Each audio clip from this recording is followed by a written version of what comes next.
જીવનમાં મળેલી કલા જો એનો સારો એવો ઉપયોગ થાય તો એ કલાનો દુભી ઉઠે છે. આજે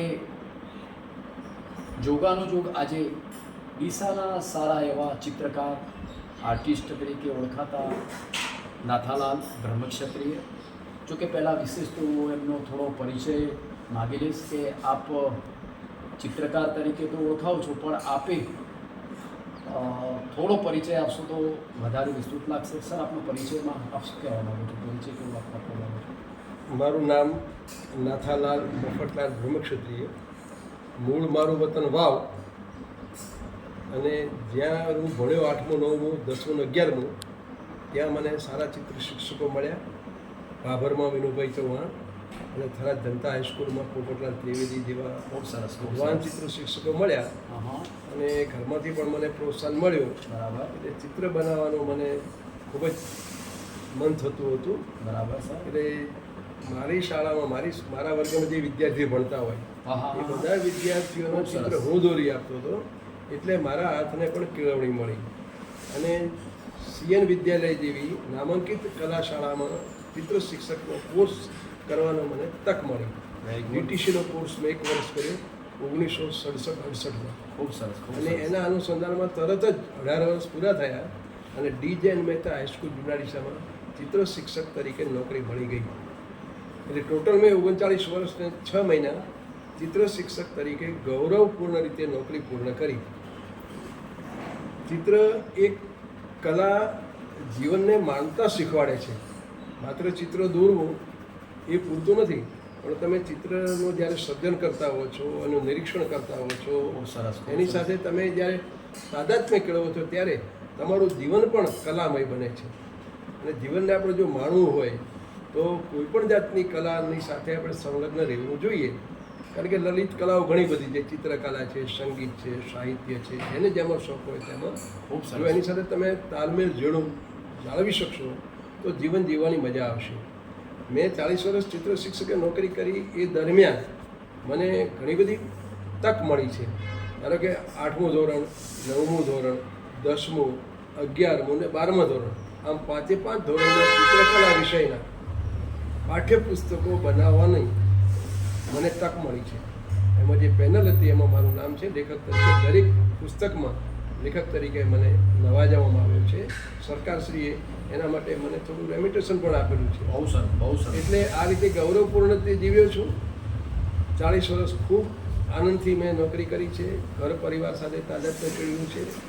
અને હું નસીબદાર રહ્યો છું કે મને પરિવાર ખૂબ સારો મળ્યો છે. બહુ સારું, બહુ સારું. મારા અર્ધાંગીની ભાનુમતી બરાબર. 2 વર્ષ પહેલાં જ દિવસ થઈ ગયા. આપણે છેલ્લા 16 વર્ષથી નિયમિત મને ગુલાબનું ફૂલ આપતા. બહુ સારું, બહુ સરસ. એમણે જોયું કે ચિત્રકલાનો મારો શોખ છે અને ગુલાબના ફૂલો બહુ દોરું છું. બરાબર. મને ગમે છે. તેમણે મને ગુલાબનું ફૂલ આપવાનું શરૂ કર્યું. તો આ જીવન જ્યાં સુધી પોતે જીવ્યા ત્યાં સુધી છેલ્લા દિવસે ગુજરી ગયા દિવસે પણ સવારે મને ગુલાબનું ફૂલ આપીને ગયા છે.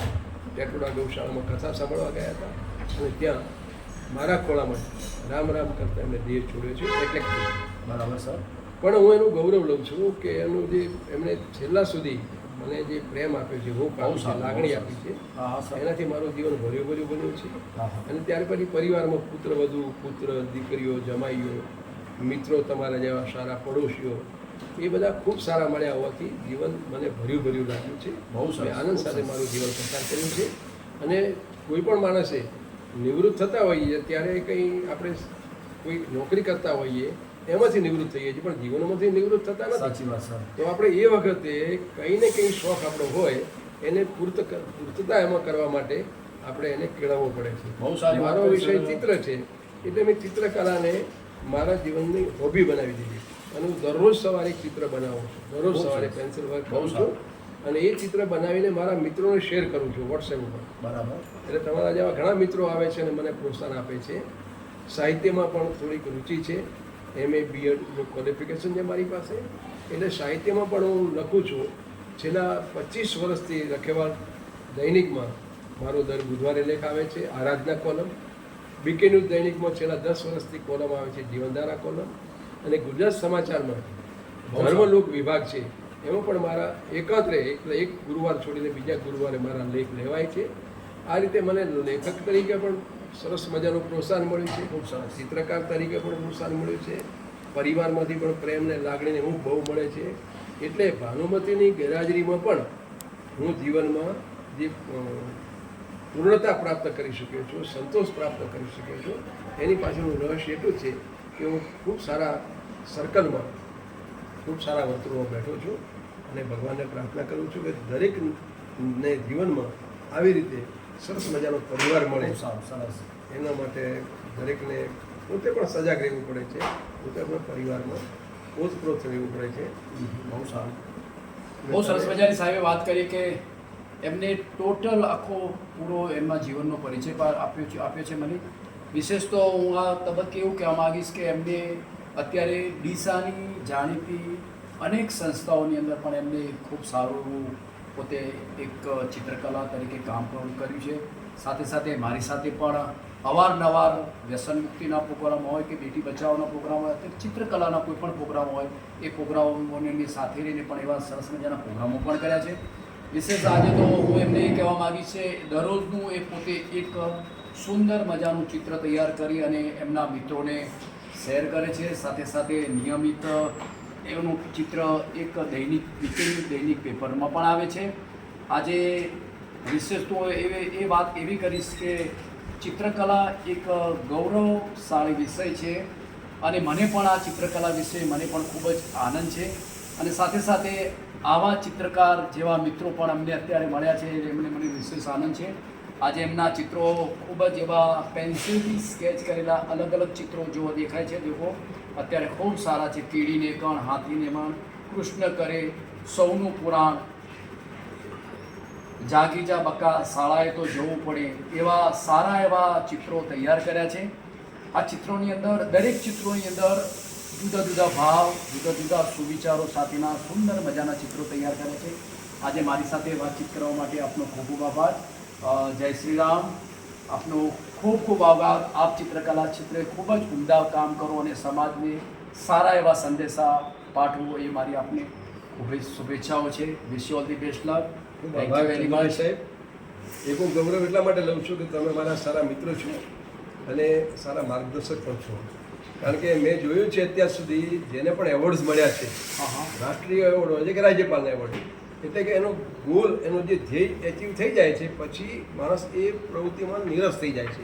જ્યારે તમારા જેવા, ધારો કે તમે ચિત્રકલામાં રાષ્ટ્રપતિ એવોર્ડ મેળવ્યો છે શિક્ષક તરીકે, પણ તમે છતાં નિવૃત્ત થયા પછી પણ હજુ આ તમારા વિષયને જાળવી રાખ્યો છે. જ્યાં પણ બેટી બચાવો, વ્યસન મુક્તિ કે એવું કંઈ સમાજના ઉત્કર્ષનું કામ હોય તમે હોંશે હોંશે કરો છો અને અમારા જેવા પણ પ્રોત્સાહન આપો છો. અમને બહુ ગમે છે. અમારે ઘરે આવ્યા એ મને બહુ ગમ્યું અને તમે આ રીતે સરસ કામ કર્યો છો. મેં જોયું ઘણી વખત તમારા વિડીયોઝ જોઉં છું તો જ્યાં પણ ચિત્રકલાનું કામ થતું હોય એ દીકરો હોય, દીકરી હોય, શિક્ષક હોય કે ગમે તે વ્યવસાય કરતા હોય તમે એને પ્રોત્સાહન આપો છો. અને આપણે આ જ કરવાનું છે, સારું કામ કરીને પ્રોત્સાહન આપવાનું છે અને હંમેશા પોઝિટિવ જ વિચારસરણી રાખવાની છે અને મિત્રો સાથે ખૂબ મોજ કરવાની છે. ભગવાનને પ્રાર્થના કરું કે આપણે બધા આવી રીતે મોજ કરતાં કરતાં જીવનને ગુજારીએ. આભાર ચંદુભાઈ સાહેબ. સર, આજના તબક્કે હું આવ્યો છું. આપણે એક સરસ નાનું સરખું પુસ્તક આપીને આપનું સન્માન કરું છું. અંધવિશ્વાસુ નહીં પણ વિવેકશીલ બનવું એવું સાહેબ આપને એક પુસ્તક આજે અર્પણ કરું છું. સર, આજે મારું પુસ્તક આપ સ્વીકારશો? મને ગમશે આ પુસ્તકના વિચારો, કારણ કે અંધવિશ્વાસ આજે જીવનમાં માણસના જીવનને સંકુચિત કરી નાખે, કુંઠિત કરી નાખે છે. વિશ્વાસ એ વસ્તુ જુદી છે, અંધવિશ્વાસ જુદી જ વસ્તુ છે. એટલે ક્યારેય પણ કંઈ માદગી આવે તો ઘણા માણસો શું કરે છે, અંધવિશ્વાસમાં આવીને દોરા ધાગા કરાવે છે કે ભોપાને બોલાવે છે કે એવું કંઈ કરે છે. એને બદલે દવાખાને જ જવું જોઈએ અને યોગ્ય ટ્રીટમેન્ટ લેવી જોઈએ. દરેકની દવાઓ અત્યારે નવું વિજ્ઞાન આવ્યું છે, બધા પ્રકારના રોગની દવાઓ મળે છે. એટલે તમે આ પુસ્તક મને ખૂબ સરસ આપ્યું છે. આ વિચારોને હું ફરીથી હાઇલાઇટ કરીશ અને મારા ચિત્રોમાં પણ હું ક્યાંક સ્થાન આપીશ. મને ગમશે. ખૂબ સારું પુસ્તક આપ્યું બદલ ચંદુભાઈ સાહેબ ખૂબ ખૂબ આભાર. Thank you very much. જય શ્રી રામ. જય શ્રી રામ.